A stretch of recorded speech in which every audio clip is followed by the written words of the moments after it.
A Love Song for Schrödinger, a story by Ghost Soldier.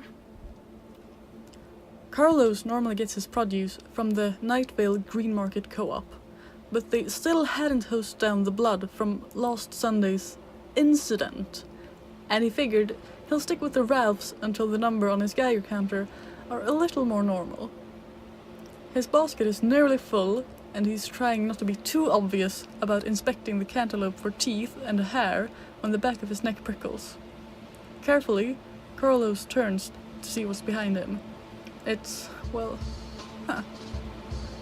The being shifting from foot to foot in front of the organic produce is tall, painfully and mind-bogglingly tall, with gleaming blue-black skin and 3 sets of wings, and a head that blurs from human to bovine to avian to human again. Incongruously, it's also wearing a faded Teenage Mutant Ninja Turtles t-shirt and battered Chuck Taylors. But in spite of its clothing, Carlos knows, deep in his gut and deeper in his heart, that the creature is an angel. Once, such a realization would have sent him scrambling in a blind panic to his car, where he'd huddle on the floor of the back seat and babble notes into his phone and wait until the parking lot was empty before he'd dare emerge again. Now, he just idly wonders if the wings are cosmetic or if the angel actually uses them to fly.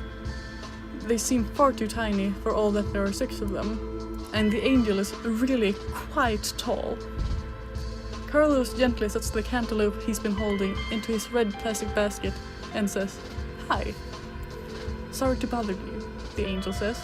His voice is deep and musical and makes the hair on Carlos's arms stand on end. "Are you Cecil's scientist?" Carlos smiles at the phrasing.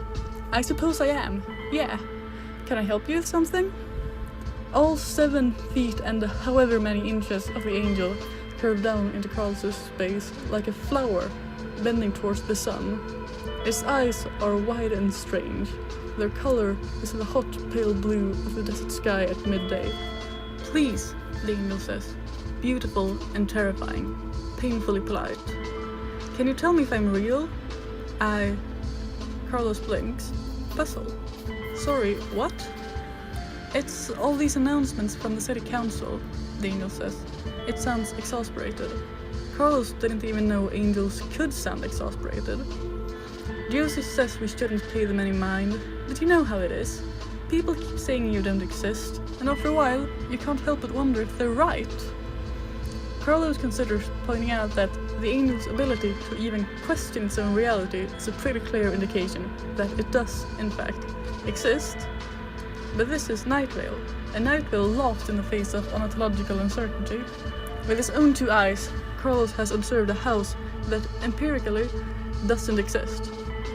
He's never seen a quantum particle, but his computer models and lab readouts reassure him of their presence.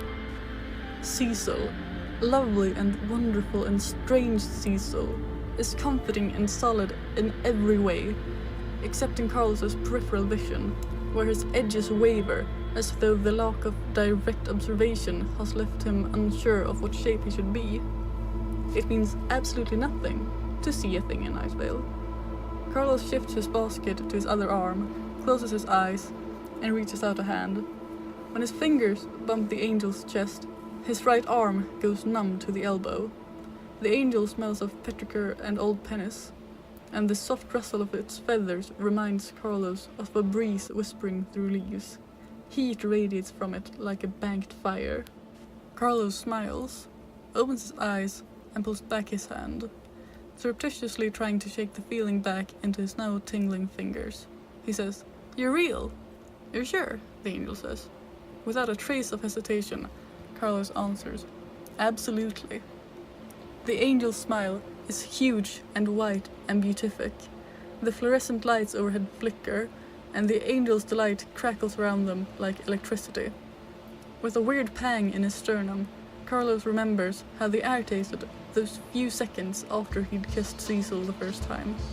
The exquisite marvel of biology and shared breath.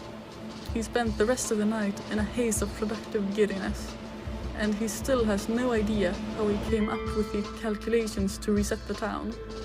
His notes are an ecstatic scribble of green crayon and half-illegible equations, with marginal notations like, "The air in my lungs was also in his lungs. I tasted air that touched his alveoli." A few days later, Carlos awkwardly admitted to finding strange poetry in this fact, that he breathed in carbon dioxide that passed through Cecil's capillaries, that in that first shaky breath after the kiss, Cecil inhaled the molecular byproducts of Carlos's cellular metabolism. Cecil went bright red, fluttered his hands and said, Oh, Carlos!"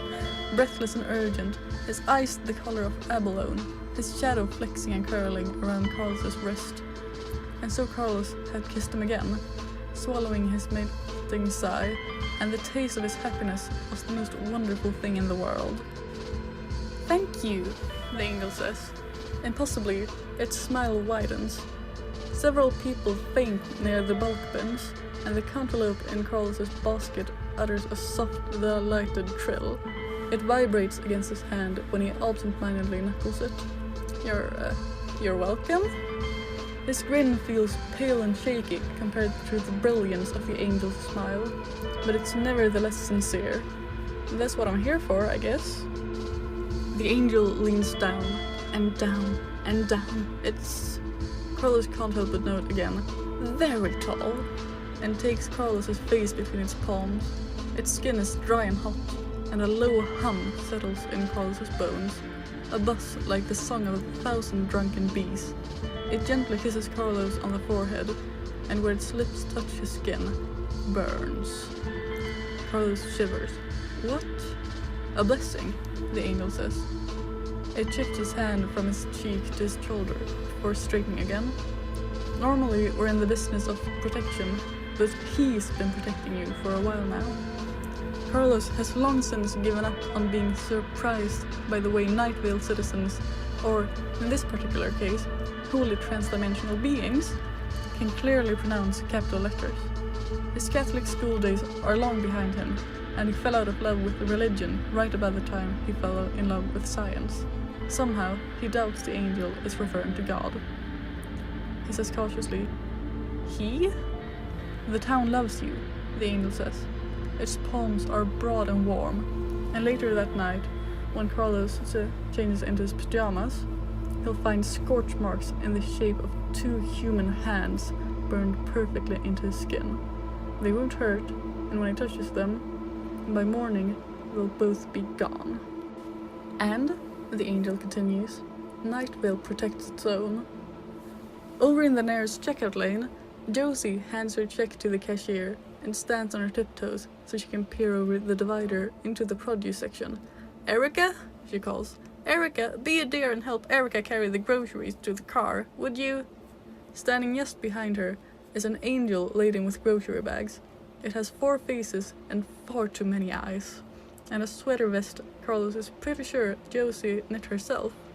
It swivels its feline aspect in their direction and waves cheerfully at them. Ignoring it would be rude. Carlos waves back. "Whoops," the angel says, a little guiltily. "That's me." It pats Carlos on the shoulder. "Thanks again, I appreciate it." "No problem," Carlos says weakly. He watches it lope towards this checkout, where it relieves the other Erica of several grocery bags, and they both trail the diminutive Rosie out to the maroon straight wagon, taking up 2 spaces in the front of the store. Anytime. Not 5 minutes later, men in dark suits and sunglasses burst into the store with guns drawn and loudspeakers blaring. The cantaloupe in Carlos's basket flings itself in front of a stray bullet that would have otherwise shattered Carlos's clavicle. "The town loves you," the angel had said. The store manager tells Carlos he doesn't have to pay for the ruined produce, but Carlos insists. The one he takes home in its place has too many teeth for him to feel comfortable about eating it, but it seems happy enough in the little nest he makes for it out of wash rags and dried lemon peel. That night, Carlos wakes in what can only assume is the Night Vale Public Library. Shadowy stacks rise in the gloom around him, and the air tastes of dust and moth wings and vanilla. There's something wilder too, a strange feral musk that makes his eyes water and the back of his throat burn, and he doesn't need to hear the low, throbbing growl in the distance to know that librarians are on the prowl. This is Carlos's first visit to the library. On Leanne's recommendation, he's taken to keeping a canister of bear spray in one pocket and a vial of rose water given to him by one of the town's many silent, white-eyed children in the other. He just touches them now through the fabric of his lab coat, which he hadn't been wearing when he went to bed, but seems to be wearing now, and feels reassured. Near the back of the library, in a tiny room with no doors and only a small, circular window, Carlos finds the recordings. The collection is a large one, MP3 players, CDs, cassette tapes, and records, even a few 8-tracks here and there. He hunts down the ones labeled Night Vale Community Radio and keeps the volume low so as not to alert the librarians, but there's no mistaking what he finds on the recordings. No mistaking it at all. When he meets with Cecil at Big Rico's during his lunch break the next day, Carlos asks, as casually as he can manage, "How old are you, anyway?" Cecil puts down the slice of pepperoni and squid roe pizza he's been eating with every evidence of enjoyment, and makes a face like a cat being flicked with water. He says. "Why would you ask me that, Carlos? I'm probably so old compared to you. It's embarrassing." Carlos rests his elbow on the laminate tabletop and his chin in his palms. Thinks about the smooth, even so familiar voice he's heard in the library recordings before one of the shadows in the corner deepened and detached itself from the wall with a buzzing scream. He smiles at Cecil, says, "Humor me," and across the table, Cecil lights up like Raiden Canyon on a cold, clear night and knocks over the arsenic shaker with an elbow. "That's not fair," says Cecil faintly. "Carlos, that's not fair." And Carlos hears himself say, "I really like the way you say my name." Cecil's eyes widen. The expression on his face is one that makes Carlos's heart pound. He says, "Oh, okay, fine. I'm 34. "How long?" Carlos wonders. Has he been 34? Does he even know? And for the very briefest of moments, he considers asking, the familiar and frustrating itch of an untested hypothesis. But then Cecil's foot bumps his beneath the table, hesitantly at first, like it was an accident, and then more firmly and with purpose. Cecil touches the back of Carlos's hand with smooth, unlined fingertips, and his sleeves pulls back from his wrist to reveal intricate whirls of blue and red and black ink. Today, Cecil's eyes are the dark and alien shimmer of an oil slick. The shy sweetness of his smile is almost unbearable. Carlos turns his hand palm up so he can find their fingers together. He says, "You know, I turn 33 next month. We're not as far apart as you think." Cecil's shadow goes all shivery and skitters up the wall alongside their booth, where it balances precariously atop one of the many identical pictures of an unsmiling Big Rico and pulses crimson. Cecil himself beams, blurts, "Neat!" and looks mortified half a second later. Sorry." If Carlos shifts his hand, he can feel the seemingly fragile knobs of Cecil's carpal bones, the narrow and rough tendons there, the reassuring thrum of his pulse. Cecil is the sun radiating at his sand waist in the height of the afternoon, the shriek of hawks wheeling overhead. He is the taste of sage and the smell of hot asphalt, the buzz of the radio tower, the arid and sandy wind that scours brand new buildings into something ancient within the span of a few months. He is blood and muscle, bile and bone.